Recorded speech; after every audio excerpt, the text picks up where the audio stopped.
Good morning. હવે છોકરાઓ છે ને ઉદાહરણ 9.7 મેં આગળના એકાદા લેક્ચરમાં શૂટ તો કર્યું હતું પણ ખબર નહીં હવે ડિલીટ થઈ ગયું છે. લગભગ એકેય વિડીયોમાં આવ્યું નથી એટલે મેં 2-3 સ્ટુડન્ટ સાથે વાત તો કરી અને રિવ્યૂ નથી મળ્યો કે નથી વિડીયો સર. એટલે હવે ઉદાહરણ 9.7 ફરીથી આપણે આમાં હું કરાવી દઉં છું. તમારા બધાને તો પહેલી વાર જ છે, મારે બીજી વાર છે. જોઈ લો ઉદાહરણ 9.7 કેમ કે 9.8 9.9 સોલ્વ કરાવ્યું ને ત્યારે મેં આ મુદ્દે થોડી ઘણી ચર્ચા કરી હતી અને ક્વેશ્ચન એ પૂછેલો કે જો કાચના લેન્સને આપણે ઘટ માધ્યમમાં મૂકીએ, એવું ઘટ માધ્યમ કે જે માધ્યમનો વક્રી ભવનાંક કાચના વક્રી ભવનાંક કરતાં વધારે હોય તો એ લેન્સ બહિર્ગોળ લેન્સને બદલે કેવો વર્તે. અને જવાબ મને અત્યારે જ્યારે આ શૂટ કરું છું ત્યાં સુધીમાં મને એક વ્યક્તિનો આન્સર મળ્યો છે વોઇસ મેસેજમાં કે સર અંતરગોળની જેમ બિહેવ કરે. તો હજી હું ફાઇનલ આન્સર નથી આપતો, બરાબર. તમે બાકીના બધા મથો અને ઇમેજિન કરો શું થાય એમાં, બરાબર. ત્યાં હું તમને આ ઉદાહરણ 9.7 કરું છું. રકમ એવી છે કે એક જાદુગર જાદુના શોની અંદર એક પ્રવાહી ભરેલું બીકર છે અને એમાં કાચના લેન્સને ડૂબાડે છે અને એ લેન્સને અદૃશ્ય કરી દે છે. અને હિન્ટ આપી હતી એમાં કે ભાઈ કાચના લેન્સનો જે વક્રી ભવનાંક છે 1.47 લ્યો. તો સવાલ એવો હતો કે એ લિક્વિડનો વક્રી ભવનાંક કેટલો હશે, પ્લસ એ લિક્વિડ શું પાણી હોય, મતલબ કે શું હું લેન્સને પાણીમાં ડૂબાડું તો એ અદૃશ્ય થાય. તમારે ઘરે ટ્રાય કરી શકાય, પાણી તો હોય આપણી પાસે, પાણીમાં કાચને લેન્સને ડૂબાડીને ચેક કરજો અદૃશ્ય થાય છે નહીં થાય. અને અદૃશ્ય ક્યારે થાય ખબર કેમ પડે તો તમારે પાણી થોડુંક ધૂંધળું કરી નખાય અને જો તમે એમાં લેન્સને ડૂબાડો અને લેઝરનું બીમ પાડો તો લેઝરનું બીમ વક્રીભવન પામશે. વક્રીભવન પામે એનો મતલબ એ અદૃશ્ય થયો નથી.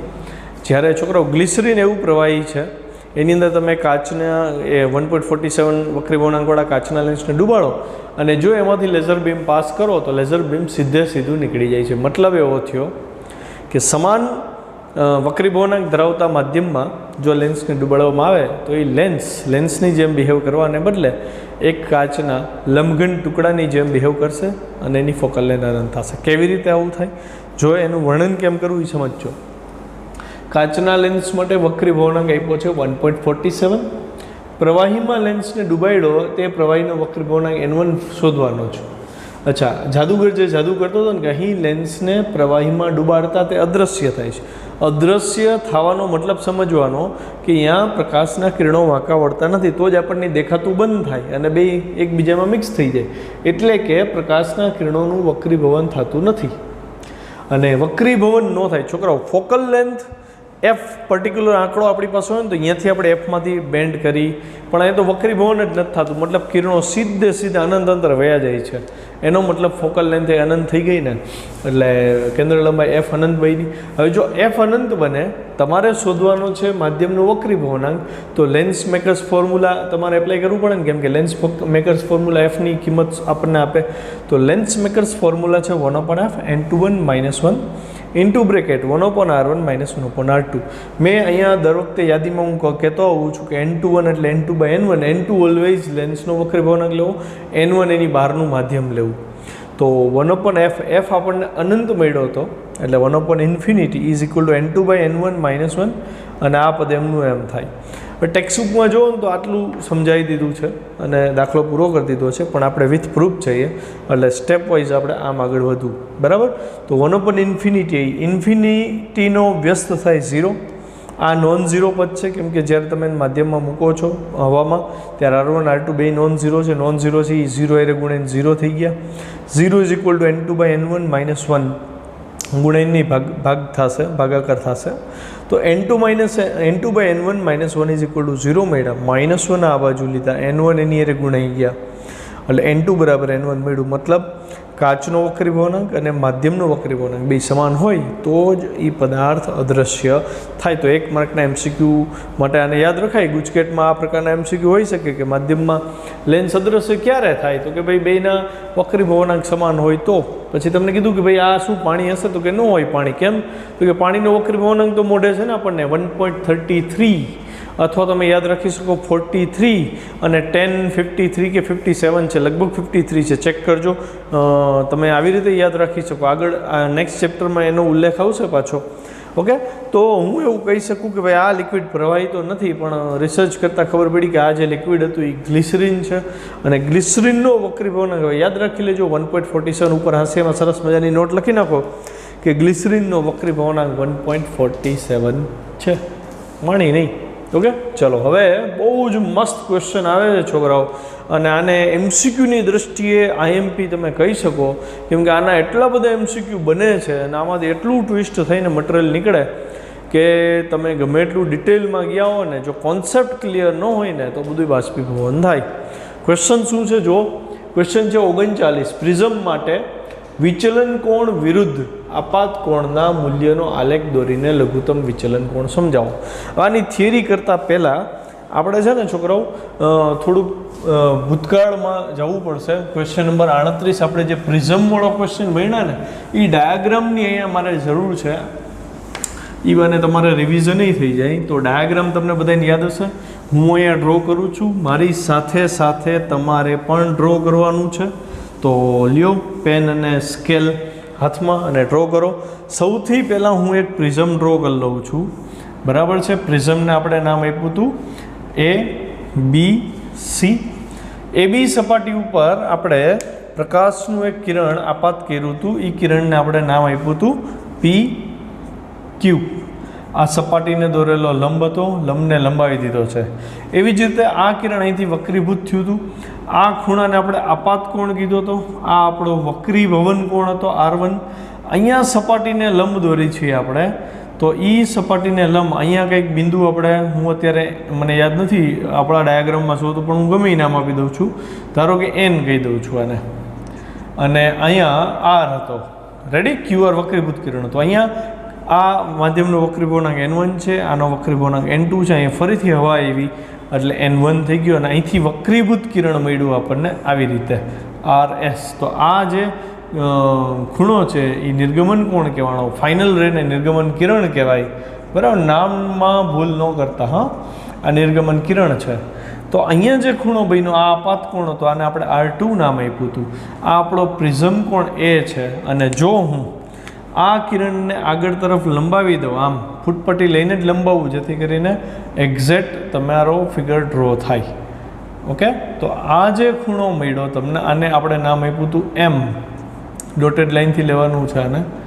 તો આ જે તમને ખૂણો મળે છે, આ ખૂણો, આને આપણે નામ આપ્યું હતું વિચલન કોણ ડેલ્ટા, બરાબર. અને જે કંઈ સમીકરણો મળ્યા હતા, એક સમીકરણ એ મળ્યું હતું આપણને કે A બરાબર R1 + R2. નિંદરમાં યાદ રહેવું જોઈએ, આ બેનો સરવાળો અને એ સરખા હોય. કેવી રીતે એ તમારે જોવાનું, કેમ કે થિયરી મેં કરાવી દીધી છે. પછી બીજું સમીકરણ આપણને મળ્યું હતું ડેલ્ટા બરાબર I + E - A. આને તમે વધારે ડિટેલમાં લખો તો I + E - R1 - R2 પણ થાય. આ જીઓમેટ્રીથી આપણે શીખ્યા હતા. ઓકે, ચલો, I આપાત કોણ છે, એ નિર્ગમન કિરણ કોણ છે. હવે ક્વેશ્ચન ફરીથી જુઓ, પ્રિઝમ માટે વિચલન કોણ વિરુદ્ધ આપાત કોણના મૂલ્યનો આલેખ દોરો. વિચલન કોણ અને આપાત કોણનો ગ્રાફ છે છોકરાઓ.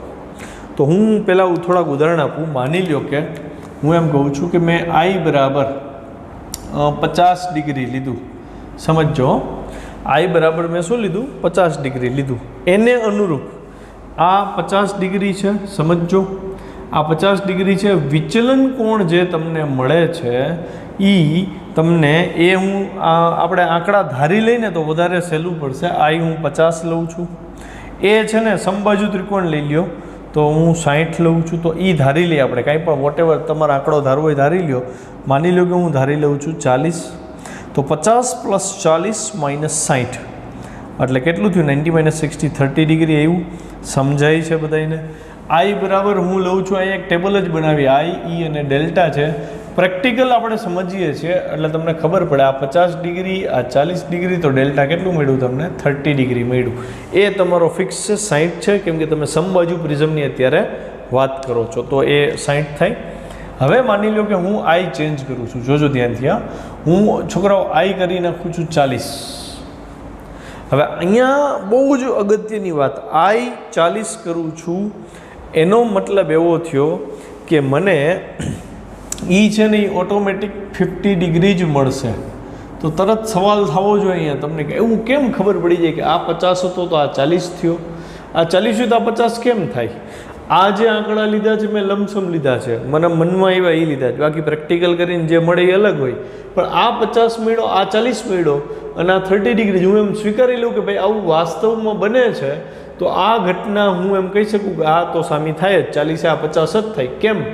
તો એને કહેવાય છે પ્રકાશનો પરિવર્તતાનો નિયમ, પરિવર્તિતા કહેવાય. શું કહેવાય? આ વર્ડનો આપણે આગળ ઉલ્લેખ કર્યો છે, રિવર્સિબિલિટી. શું કહેવાય એને? રિવર્સિબિલિટી, પરિવર્તિતા. પરિવર્તિતાને સમજો અહીંથી. પ્રકાશનું કિરણ અગર હું PQ માર્ગે આગળ વધારું, પછી QR માર્ગે જઈને RS માર્ગે જાય, તો હું એવું કહી શકું કે જો પ્રકાશનું કિરણ SR માર્ગે હું આપાત કરું, વર્ડ પકડજો, આપાત કરું, તો એને ફરજિયાત આ જ માર્ગે ચાલવું પડે. મતલબ જે માર્ગે પ્રકાશ ગતિ કરે છે અને વક્રીભવન પામી નિર્ગમન પામે છે, જો એ જ નિર્ગમન કિરણને પેરેલલ હું બીજું કિરણ અહીંથી દાખલ કરું, તો પ્રકાશના કિરણે એ જ માર્ગ પસંદ કરવો પડે જે માર્ગે એ આવ્યું હતું. આ ખૂણો ફિક્સ રીત થઈ જાય. સમજે ભાઈડી? આને કહેવાય પરિવર્તિતાનો નિયમ, મતલબ કે લો ઓફ રિવર્સિબિલિટી. પ્રકાશ જે માર્ગે ગતિ કરે છે એ જ માર્ગે જો તમે એને પાછો ફેરવો તો એ જ માર્ગે એને પાછું ફરવું પડે. મતલબ આમ તમે આપાત કરો કે અહીંથી આમ આપાત કરો. તો હવે હું સમજાવું તમને. જો આ 50 ડિગ્રી લીધું હતું તો આ 40 ડિગ્રી હતું.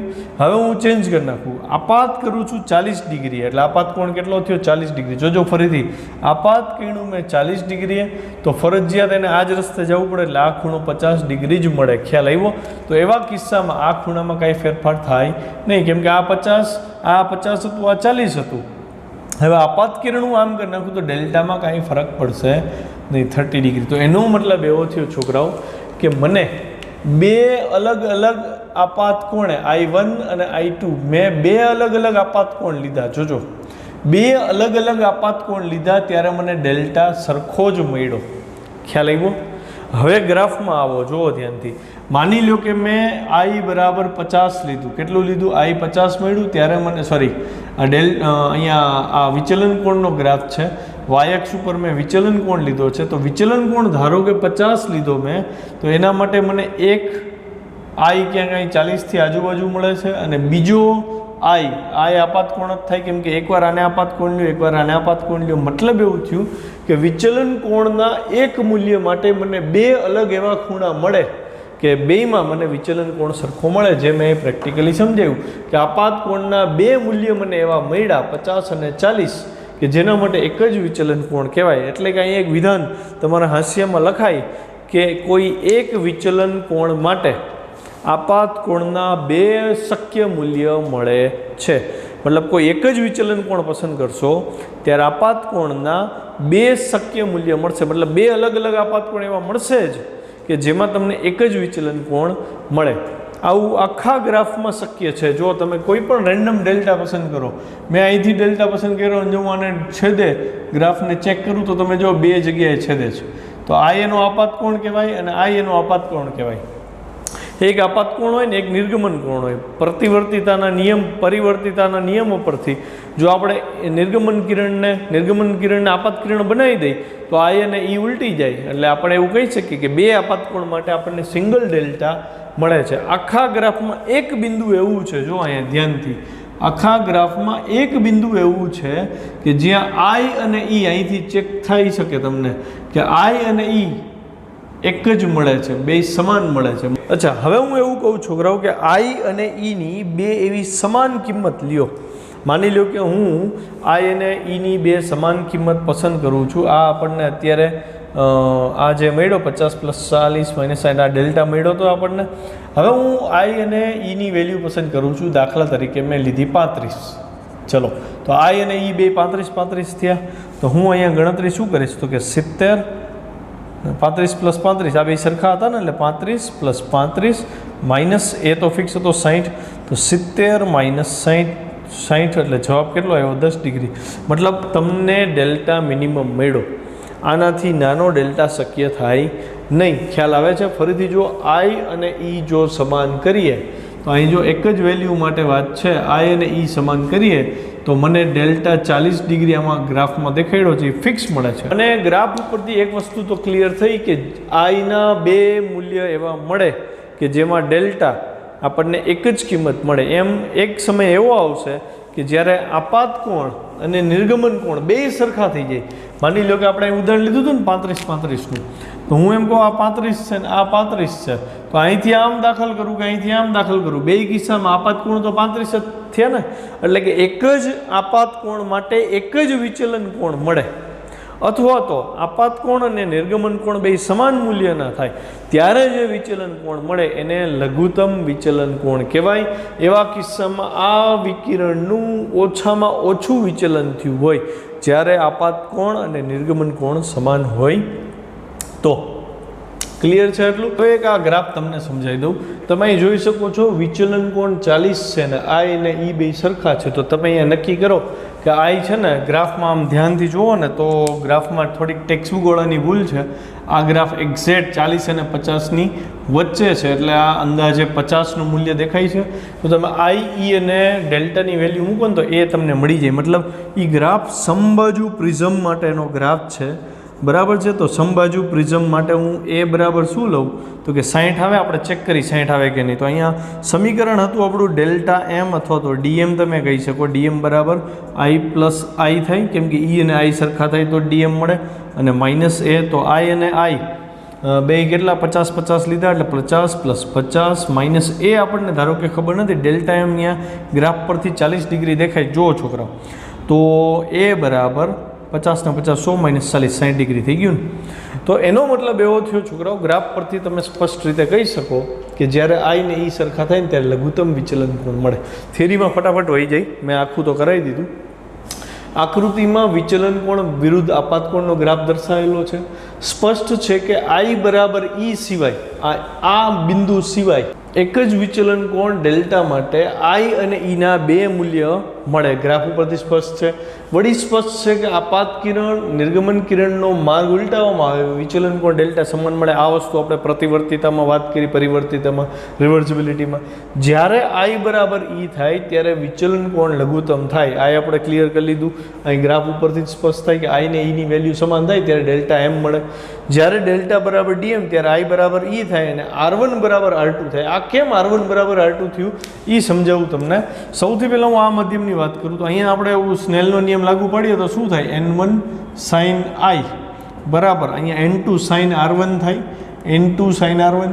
છોકરાઓ આ ગણતરી નોટ કરી લેજો, તમારે ગણીને મને હોમવર્કમાં મોકલવાની છે. તો મેં અહીંયા સ્નેલનો નિયમ લાગુ પાડ્યો. હવે હું આર બિંદુએ સ્નેલનો નિયમ લાગુ પાડું તો અહીંયા n2 sin r2 થાય is equal to n1 sin અહીંયા ઈ થાય. પણ આપણે જોયું કે લઘુત્તમ વિચલન કોણ માટે આઈ ને ઈ સરખા થાય, એટલે કે આ સ્ટેપ અને આ સ્ટેપ બે ખૂણા સરખા થયા.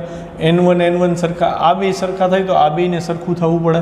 આ બેને સરખાવી દો તો n2 કેન્સલ થઈ જાય અને સીધું મળે sin r1 બરાબર sin r2, અને sin r1 બરાબર sin r2 તો જ થાય જો r1 બરાબર r2 થાય. તો આને નોટ કરી લેજો. જ્યારે ફેરબુકમાં આ સ્ટેપ લખો ને ત્યારે નોટ કરી અને આ મેથેમેટિકલ સ્ટેપ એડ કરી દેજો. હવે r1 બરાબર r2 થઈ ગયું. હવે વક્રીભૂત કિરણ તેના પાયાને સમાંતર બને. યાદ રાખજો, જ્યારે ડેલ્ટા ડીએમ બને લઘુત્તમ વિચલન થાય ત્યારે કિરણ QR BC ને પેરેલલ મળે. જ્યારે સમબાજુ ત્રિકોણ હોય ત્યારે વધારે ચાન્સ રહે. પણ r1 પ્લસ r2 બરાબર તો એ હતું, આગળની થિયરી એમ જોયું હતું, અને આ બે સમાન હતા એટલે r થી દર્શાવી દીધા. તો r પ્લસ r એટલે એ થયું. તો r બરાબર આ વક્રીભૂત કોણ છે r બરાબર a/2 થયો. બરાબર r બરાબર આપણને મળ્યું a/2 સમીકરણ 1. હવે પ્રિઝમના વક્રીભવનનું સૂત્ર હતું ડેલ્ટા બરાબર i પ્લસ ઈ માઇનસ એ. આ તો યાદ હોય તો જ થાય. ડેલ્ટા હું ડીએમ કરી નાખું, મતલબ વિચલન કોણ લઘુત્તમ થઈ ગયો. ઈ લઘુત્તમ થાય તો ઈ ને આઈ સરખા થાય, એટલે હું i પ્લસ આઈ માઇનસ એ લખું. i પ્લસ આઈ એટલે 2i એમના એમ, માઇનસ એ આ બાજુ આવે એટલે અહીંયા a પ્લસ ડીએમ બરાબર 2i થયું. 2 છેદમાં લઈ લીધા એટલે i બરાબર a પ્લસ dm/2. આ સ્ટેપ લખીને કરજો, a પ્લસ dm/2. મતલબ તમે આપાત કોણે ગોઈતો, તમે વક્રીભૂત કોણે ગોઈતો. તો ફરીથી હું માધ્યમ n1 ને n2 પાસે અહીંયા સપાટી AB પાસે Q બિંદુએ સ્નેલનો નિયમ લગાડું તો પ્રિઝમના દ્રવ્યનો વક્રીભવનાંક N21 બરાબર સાઇન આઈના છેદમાં સાઇન આર થાય. સાઇન આઈ છેદમાં સાઇન આર આપાત કોણ છે, વક્રીભૂત કોણ છે, આઈ શોધી લીધો, ઈ કિંમત મૂકી, સાઇન એ પ્લસ DM/2 અને છેદમાં સાઇન આર, આર અહીંથી લઉં સાઇન A/2. તો તમને વક્રીભવનાંકનું પ્રિઝમ માટે લઘુત્તમ વિચલન કોણના કેસમાં સ્પેશિયલ સૂત્ર મળ્યું N21 sine A plus DM/2 divide by sine A/2 સમીકરણ 3. Most important formula. જેટલા પ્રિઝમવાળા MCQ આવશે લઘુત્તમ વિચલન કોણ વર્ડનો યુઝ થાય એટલે સમજી લેવું આ સૂત્રનો એમાં ઉપયોગ આવતો હોય. થોડું ભૂલ કરાવે એવું છે પણ થોડો કેરફુલ રહીને કરજો એટલે થઈ જશે. ચલો અહીંયા ક્વેશ્ચન પૂરો. ક્વેશ્ચન નંબર 40 બહુ ઇઝી ક્વેશ્ચન છે પણ અગત્યનો છે, પ્રિઝમનો જ છે. પાતળા પ્રિઝમ માટે લઘુત્તમ વિચલન કોણનું સૂત્ર An21-1 સૂત્ર તારવું. છોકરાઓ બહુ અગત્યનું સમીકરણ છે, નંબર આપજો અને એનું અન્ડરસ્ટેન્ડિંગ, એનું જે એક્સપ્લેનેશન આપવું એ ધ્યાનથી જોજો. આપણે આગલી થિયરીમાં પ્રિઝમ માટે વક્રીભવનાંકનું સૂત્ર તાર્યું હતું, બરાબર. N21 બરાબર સાઇન A પ્લસ DM/2, જ્યાં આપાત કોણ હતો, જ્યારે લઘુત્તમ વિચલન કોણ મળે ને ત્યારે જ આ સૂત્ર લાગુ પડે. અને સાઇન A/2 વક્રીભવન કોણ હતો, બરાબર. R1 બરાબર R2 આપણે બે સરખા લીધા હતા ત્યારે A/2 જેટલું થયું. હવે સમજો ધ્યાનથી, પાતળો પ્રિઝમ હોય ત્યારે એક હાસ્યમાં નોંધ લખજો. જ્યારે પાતળો પ્રિઝમ દેખાવમાં આવો હોય અને પાતળો પ્રિઝમ કહી શકો, અહીંયા 10 ડિગ્રી હોય, 15 ડિગ્રી હોય, 5 ડિગ્રી હોય, તો આ પાતળો પ્રિઝમ થયો. ત્યારે આવા કિસ્સામાં જે તમે કિરણને આપાત કરો ને ત્યારે આનું વિચલન છે ને છોકરાઓ બહુ ઓછું જોવા મળે. મતલબ એ ઘટે તો લઘુત્તમ વિચલનના મૂલ્યમાં ઘટાડો કરે તો DM પણ ઘટે છે. સમજાય છે? આ નોંધ કરી લેજો, પાતળા પ્રિઝમ માટે યાદ રાખવું પડશે, બાકી પ્રયોગ કરીને તમે જોઈ શકો. તો પ્રિઝમ માટે એ નાનો હોય છે, પ્રિઝમ કોણ એ નાનો હોય ને પાતળો પ્રિઝમ કહેવાય. અને જો એ નાનો થાય તો લઘુત્તમ વિચલન કોણની વેલ્યુ DM પણ ઘટી જાય છે. તો આ યાદ રાખજો. આવું થાય તો એનો મતલબ A પ્લસ DM/2 આ સરવાળો એ નાનો સૂક્ષ્મ થઈ જાય, એટલે કે A અને DM ઘટે તો A પ્લસ DM/2 પણ ઘટે, અને એ ઘટે તો A/2 પણ ઘટેલો જોઈએ. મતલબ કે સાઇન A પ્લસ DM/2 આ સૂક્ષ્મ ખૂણો છે તો સાઇન લગાડવું કે ન લગાડવું કંઈ ફરક ના પડે, કેમ કે સૂક્ષ્મ ખૂણા માટે સાઇનનું મૂલ્ય અને ખૂણાનું મૂલ્ય સમાન આવે. સાઇન થીટા ઓલમોસ્ટ થીટા થઈ જાય જો થીટા ટેન્સ ટુ 0 હોય. સેમ વસ્તુ અહીંયા એ થયું, A/2 ટેન્સ ટુ 0 છે તો sign A/2 tense two A/2 થાય. ખ્યાલ આવ્યો? તો આ બે કિંમત છે એ હું આ સમીકરણમાં મૂકી દઈશ. તો અહીંયા સાઇન હું નથી લેતો, સીધું મેં લખ્યું N21 A plus DM/2 A/2 2 cancel. આ છેદના એને હું અહીં લઈ લઉં છું અને અહીંયા વધ્યું ખાલી A પ્લસ DM/A, છેદના એને હું આ બાજુ લઉં એટલે N21 A થયું અને આ એ આ બાજુ આવ્યો એટલે માઇનસ A થયા બરાબર DM. મારે તો DM જોઈએ છે તો એને કોમન કાઢી લો અહીંયા એટલે A બરાબર N21 - 1 સમીકરણ 1 થયું. ખ્યાલ આવ્યો? તો આ સમીકરણ DM બરાબર એ N21 - 1 તો જ એપ્લાય કરવું જો પ્રિઝમ પાતળો છે એવા શબ્દનો ઉલ્લેખ કરે. પાતળો પ્રિઝમ છે એવું ન કહે તો તમારે આ સમીકરણ લેવું, બાકી આ સમીકરણ લેવું. ખ્યાલ આવી ગયો? તો અગત્યનું સૂત્ર. હવે ક્વેશ્ચન નંબર 41 તરફ આગળ વધીએ. ક્વેશ્ચન નંબર 41 જે છે એમ કે જે શ્વેત પ્રકાશનું વિભાજન સમજાવો. તો 10મા ધોરણથી ભણતા આવો છો, સફેદ પ્રકાશનું કિરણ જ્યારે પ્રિઝમમાં આપાત થાય ત્યારે જાની વાલી પીનારા મતલબ કે વિબગ્યોર જેને કહે છે, સૌથી વધારે વિચલન જાંબલીનું થાય ને સૌથી ઓછું વિચલન છે એ રાતાનું થાય. તો આ ક્વેશ્ચનમાં થોડીક નોંધ હું તમને કરાવવાનો છું, તો મારી સાથે સાથે આ નોંધ કરજો. કોમ્પિટિટિવ માટે આ બધા મુદ્દા બહુ અગત્યના સાબિત થશે. ઓકે, ચલો જો શું કહે છે નોંધમાં આપણે શું લખવું.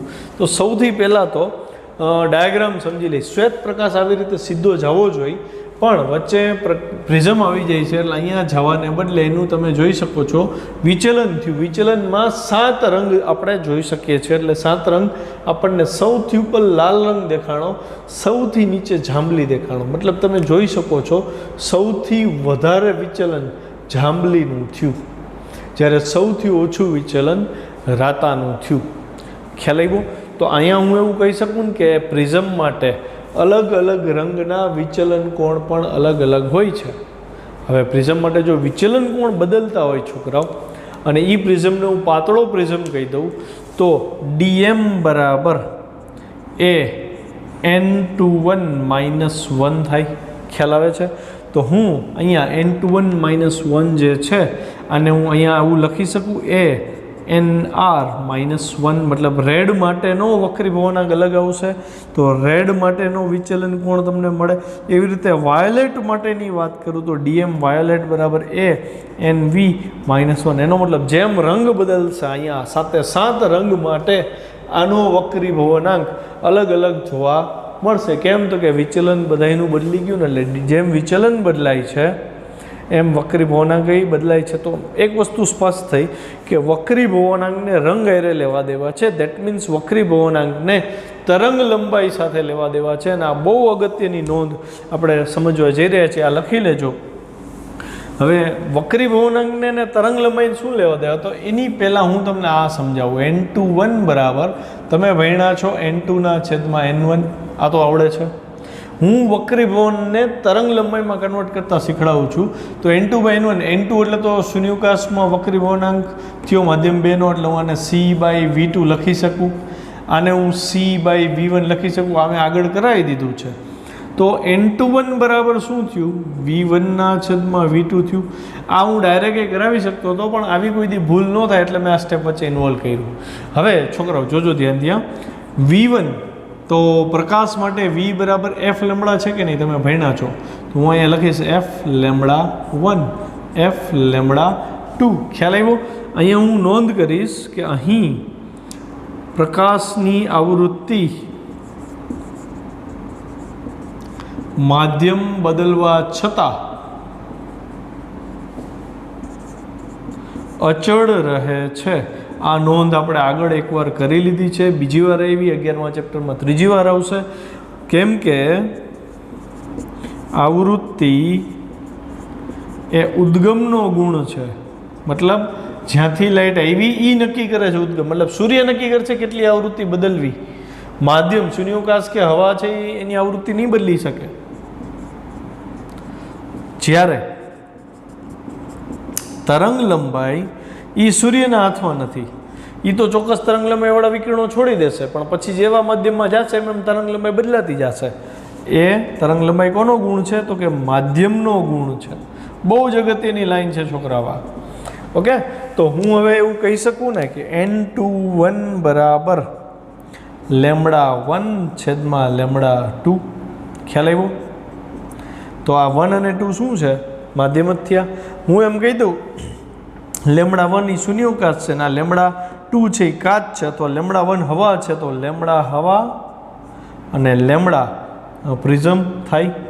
હવે તમે મને કહો તો રાતા રંગ માટે વક્રીભવનાંક બદલે કે ન બદલે, કેમ કે રાતો રંગ છે એ હવામાં છે એની તરંગ લંબાઈ અલગ હશે, પ્રિઝમમાં જશે તો એની તરંગ લંબાઈ બદલી જશે, કેમ કે એનું વક્રીભવન તો અલગ થયું ને, વક્રીભવન થાય છે. દેટ મીન્સ N21 ને λ હારે રિલેશન છે. તો એનો મતલબ એવો થયો ને છોકરાઓ, જેની તરંગ લંબાઈ વધારે, જેની તરંગ લંબાઈ વધારે, λ હવામાં છે એ તો હવાની વાત, આ પ્રિઝમની વાત કરી તો λ પ્રિઝમ જેની તરંગ લંબાઈ વધુ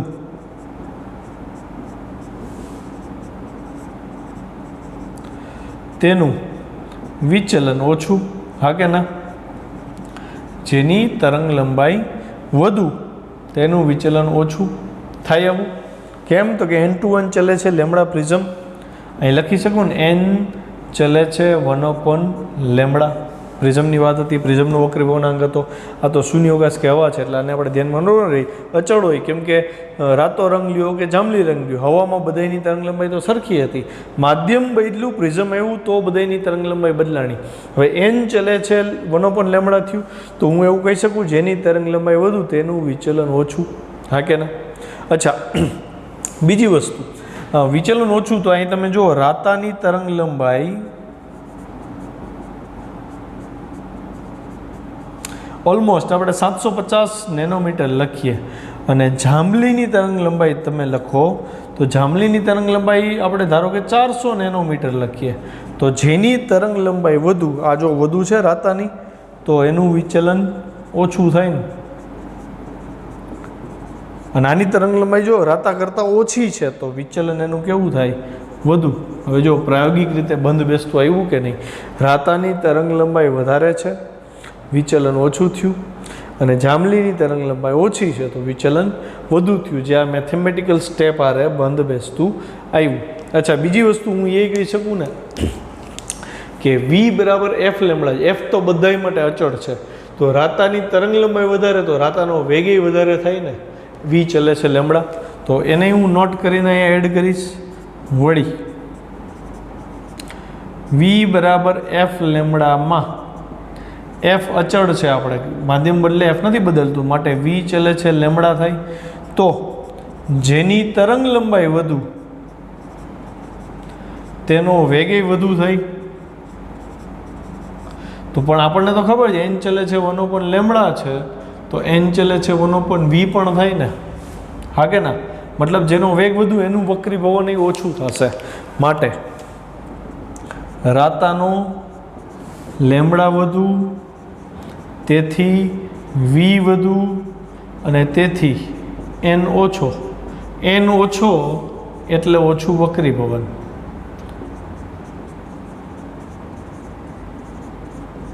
આ બધું ભલે એમ લાગે કે સર આટલું બધું લખી દીધું, પણ જ્યારે આના એમસીક્યુ આવશે ને ત્યારે આ બધા લેક્ચર ફરીથી જોવા બેસવા પડશે. એના કરતાં બેટર અત્યારે નોંધ કરી લેજો. એવી જ રીતે હું અહીં લખીશ જાંબલી. જાંબલી લેમડા સૌથી ઓછી, આપણે જે દસ્ય પ્રકાશ છે એમાં, તેથી વી ઓછો, તેથી એન વધુ, અને એન વધુ એટલે વધુ વક્રીભવન. તમને એમસીક્યુ પૂછશે કે ભાઈ લીલા રંગ માટે અને બ્લુ રંગ માટે તમે નક્કી કરીને કહો કોનો વેગ વધારે હશે, કોની તરંગ લંબાઈ ઓછી હશે, કોનું વક્રીભવન વધુ થાય છે.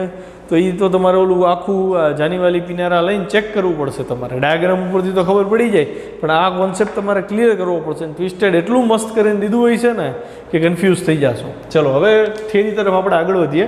નોંધ તો તમે કરી લીધી, બરાબર.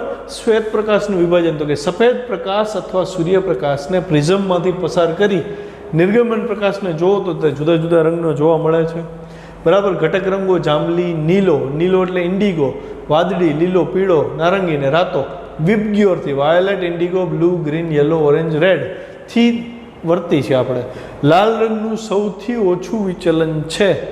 સૌથી ઓછું વિચલન એટલે સૌથી વધુ વક્રીભવન, સૌથી વધુ તરંગ લંબાઈ, બરાબર. અને જાંબલી રંગનું સૌથી વધુ વિચલન છે. સૌથી વધુ વિચલન એટલે સૌથી ઓછી તરંગ લંબાઈ. પ્રકાશના કિરણની તેના ઘટક રંગમાં છૂટા પડવાની ઘટનાને પ્રકાશનું વિભાજન કહે છે. અને જે ભાત મળે છે અહીંયા જોવા એને વર્ણપટ એટલે કે સ્પેક્ટ્રમ કહે છે. બસ આજનો આટલો ડોઝ કાફી છે. મને આ ખાસ મારું ફોકસ આની ઉપર છે. આ તમારું પરફેક્ટ હોવું જોઈએ. અહીં લેક્ચર પૂરો કરીએ.